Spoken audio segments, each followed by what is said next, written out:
অচিতদার free coaching চ্যানেলে তোমাদের সকলকে স্বাগত জানাই। আজকে ভিডিওতে আলোচনা করব তোমরা যারা ক্যালকাটা ইউনিভার্সিটিতে বিএ হিস্ট্রি অনার্সে সেকেন্ড সেমিস্টারে পড়ছো, তোমাদের যে ডিএসসিসি 2 পেপারটি রয়েছে, এই পেপারটির সাজেশন 2025-এর সাজেশন নিয়ে আলোচনা করছি এই ভিডিওতে।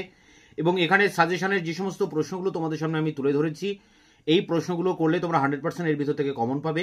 এবং এখানে সাজেশনের প্রতিটা প্রশ্নের উত্তর আমি চ্যানেলে আপলোড করে দিয়েছি। এই ভিডিওর ডেসক্রিপশন বক্স থেকে তোমরা প্রতিটা প্রশ্নের উত্তর পেয়ে যাবে। দেখো, প্রথমে এখানে গ্রুপ এ, যেখানে 5 নম্বরের টিকা প্রশ্ন 3টি লিখতে হবে। 6টি প্রশ্ন এখানে পরীক্ষায় আসবে, 3টি প্রশ্ন লিখতে হবে 15 নম্বর। তার জন্য তোমরা মাত্র 10টি প্রশ্ন ভালো করে দেখে যাবে এই টিকা প্রশ্ন, এবং প্রতিটা প্রশ্নের উত্তর কিন্তু চ্যানেলে দেওয়া আছে, ভিডিও ডেসক্রিপশন বক্সে লিঙ্ক রয়েছে। দেখো, প্রথম প্রশ্ন, নিম্ন পুরাপ্রস্তর যুগ বা আসতে পারে উচ্চ পুরাপ্রস্তর যুগের উপর সংক্ষিপ্ত টিকা লেখো। নিম্ন পুরাপ্রস্তরটাই বেশি ইম্পর্টেন্ট, পাশাপাশি তোমরা উচ্চ পুরাপ্রস্তর যুগটাও করবে। পরেরটি, প্রাচীন স্পার্টায় হেলটসদের ভূমিকা কি ছিল। পরেরটি, স্পার্টাকাসের বিদ্রোহ সম্পর্কে টিকা লেখো। এই 2 আর 3 দুটির মধ্যে একটি কিন্তু পরীক্ষায় আসবে। পরেরটি, প্রাচীন মিশরীয়দের ধর্মবিশ্বাস কেমন ছিল। পরেরটি দেখো, প্রাচীন মিশরের অর্থনীতির উপর টিকা লেখো। মিশর থেকে এই দুটি প্রশ্ন, মিশরের ধর্মবিশ্বাস এবং মিশরের অর্থনীতি, এখান থেকেও একটি প্রশ্ন আসতে পারে।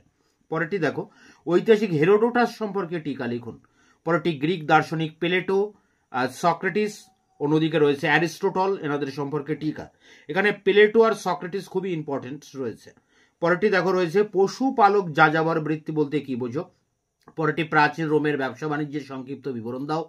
এবং শেষ প্রশ্ন, শাং রাজবংশ অর্থাৎ চীনের শাং রাজবংশের আমলে চীনা ভাষা সম্পর্কে টিকা লিখুন। এই 10টি টিকা প্রশ্ন তোমরা করলে 3টি প্রশ্ন কমন পাবে, এবং এই 10টি প্রশ্নেরই উত্তর দেওয়া আছে এই ভিডিওর ডেসক্রিপশন বক্সে, তার লিঙ্ক রয়েছে। গ্রুপ বি, মার্কস 20 অর্থাৎ 20 নম্বরের প্রশ্ন 3টি লিখতে হবে। 6টি প্রশ্ন পরীক্ষায় আসবে, তার মধ্যে 3টি প্রশ্নের উত্তর লিখতে হবে। সেই প্রশ্নগুলো, মানে 20 নম্বরের প্রশ্নগুলো তোমরা দেখো, যেগুলো ইম্পর্টেন্ট। মানুষের বিকাশ ও বিবর্তনের সংক্ষিপ্ত ইতিহাস বর্ণনা করো। এই প্রশ্নের উত্তর কিন্তু দেওয়া আছে, প্রতিটা প্রশ্নের উত্তরই দেওয়া আছে। মানব সমাজের ইতিহাসে কৃষির সূচনা পর্বকে তুমি কিভাবে ব্যাখ্যা করবে। পরেরটি, নব্যপ্রস্তর যুগের বৈশিষ্ট্যগুলি কি ছিল। পরেরটি, প্রাচীন গ্রিসের পলিশগুলির বৈশিষ্ট্যগুলি আলোচনা করো। এখানে পলিশের পতনও কিন্তু ইম্পর্টেন্ট রয়েছে, তোমরা বৈশিষ্ট্য করবে, পাশাপাশি পতনটাও দেখবে। পরেরটি, প্রাচীন রোমের দাস ব্যবস্থা সম্পর্কে আলোচনা করো। পরেরটি, গ্রিক ঐতিহাসিক থুকিডিডিসকে কেন বিজ্ঞানসম্মত ইতিহাসের জনক বলা হয়। পরেরটি, স্পার্টার সমাজ ব্যবস্থা কেমন ছিল। পরেরটি, মিশরীয় রাষ্ট্র ব্যবস্থায় ফারাওদের ভূমিকা লেখো। পরেরটি, স্পার্টার সংবিধানের প্রধান বৈশিষ্ট্যগুলি আলোচনা করো। পরেরটি রয়েছে, পশ্চিম এশিয়ায় আদি লৌহ যুগের প্রভাব বা তাৎপর্য লেখো। এই 10টি প্রশ্ন খুবই ইম্পর্টেন্ট। এই 10টি প্রশ্ন করলে তোমরা 3টি প্রশ্ন অবশ্যই কমন পাবে। তবে এখানে আরো 4টি প্রশ্ন আমি এক্সট্রা রেখেছি। দেখো, এই এক্সট্রা প্রশ্ন থেকেও কিন্তু প্রশ্ন আসতে পারে। প্রথম প্রশ্ন, প্রাচীন গ্রিসের ট্র্যাজিক নাটকের বিকাশের ধারা লেখো। পরেরটি, প্রাচীন গ্রিসের একজন নাট্যকার হিসেবে অ্যারিস্টোফ্যানিসের ভূমিকা। এই অতিরিক্ত 1 এবং 2, এই দুটি প্রশ্নই গ্রিসের নাটকের উপরে রয়েছে, এখান থেকে একটি প্রশ্ন কিন্তু আসতে পারে। পরেরটি দেখো, লৌহ প্রযুক্তির আবিষ্কার সংক্রান্ত ঐতিহাসিক বিতর্ক লেখো।